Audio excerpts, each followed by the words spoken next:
Assalamualaikum warahmatullahi taala wabarakatuh dan salam sejahtera. Ikuti perkongsian daripada cikgu tentang tips menjawab soalan sejarah kertas tua khusus bagi soalan struktur. Soalan struktur terdiri daripada 4 set soalan, iaitu 10 markah bagi setiap set soalan. Oleh itu, markah keseluruhan khusus bagi soalan struktur ialah 40 markah.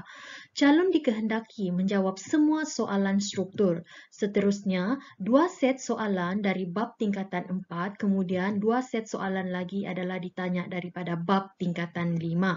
Dan setiap soalan, pecahan adalah terdiri daripada A dan B atau A, B dan C ataupun A, B, C dan D. Biasanya pecahan akhir adalah soalan-soalan berbentuk kebat, iaitu melibatkan murid menjana idea untuk memberikan pendapat pandangan berkaitan dengan soalan yang diutarakan. Beralih kita kepada teknik menjawab soalan struktur, kita lihat soalan yang tertera, jelaskan ciri negara bangsa Kerajaan Alam Melayu. Kita lihat contoh jawapan murid. Murid ini meletakkan Roman 1 sebagai raja, Roman 2 undang-undang dan Roman 3 adalah rakyat. Dan kita lihat pula berapa markah yang murid ini perolehi. Untuk jawapan yang pertama, yaitu F1, murid ini hanya mendapat separuh markah. Kenapa murid ini mendapat separuh markah? Kerana murid tidak sepatutnya meletakkan Roman 1. Murid sepatutnya menjawab menggunakan ayat yang lengkap. Kemudian kita lihat yang kedua sama juga separuh markah, seterusnya yang ketiga separuh markah. Oleh itu murid ini hanya mendapat 2 markah, iaitu 1,5 dibundarkan menjadi 2. Okay. Sepatutnya murid menjawab seperti ini, iaitu membuat ayat yang lengkap. Jadi perkara pertama murid hendaklah respon atau memberi maklum balas kepada kata kunci soalan, iaitu ciri negara bangsa Kerajaan Alam Melayu ialah.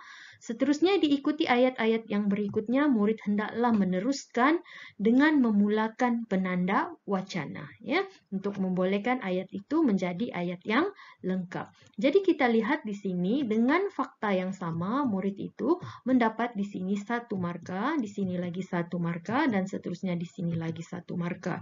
Jadi murid ini mendapat 3 markah. Jadi di sini kita boleh perhatikan kesilapan dalam teknik menjawab boleh menjejaskan markah calon. Jadi cikgu ingatkan sekali lagi, sekiranya persembahan soalan itu tidak meletakkan tanda Roman 1, Roman 2, dan Roman 3, maka murid dikehendaki menjawab, membuat ayat yang lengkap. Soalan seterusnya berbunyi, gerakan nasionalisme di negara kita turut berkembang melalui penulisan oleh tokoh nasionalis seperti penulisan akhbar dan penulisan kreatif.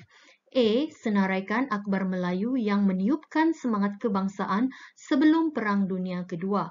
Jika kita perhatikan, ruang jawapan itu telah diletakkan Roman 1, Roman 2, Roman 3. Seterusnya kita lihat contoh jawapan murid. Murid memberikan jawapan ayat yang ringkas, ya. Dan di sini calon ini layak mendapat 1 markah bagi setiap jawapan seperti ini. Oleh itu calon ini memperoleh 3 markah.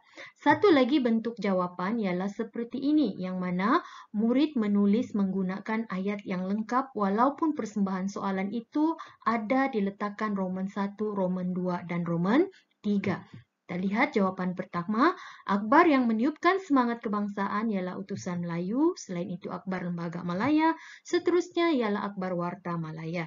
Jadi di sini murid ini juga layak mendapat 3 markah penuh.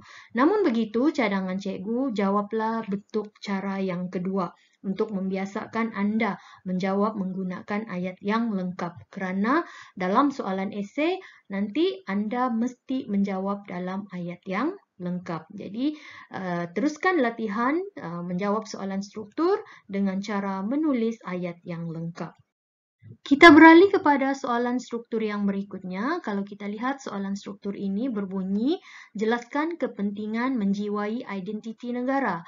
Ini adalah soalan berbentuk kebat yang meminta murid memberikan pendapat atau pandangan tentang kepentingan menjiwai identiti negara. Jadi kita lihat bentuk jawapan murid di sini. Murid ini memberikan respon kepada kata kunci soalan, iaitu kepentingan menjiwai identiti negara. Okey, kemudian ayat yang berikutnya dimulakan dengan penanda wacana. Seterusnya kita lihat ayat pertama. Murid ini mendapat markah yang pertama, iaitu M1, ya, munasabah yang pertama. Seterusnya selepas itu murid cuba menerangkan isi yang pertama, maka murid ini mendapat lagi 1 markah. Berikutnya adalah ayat yang kedua.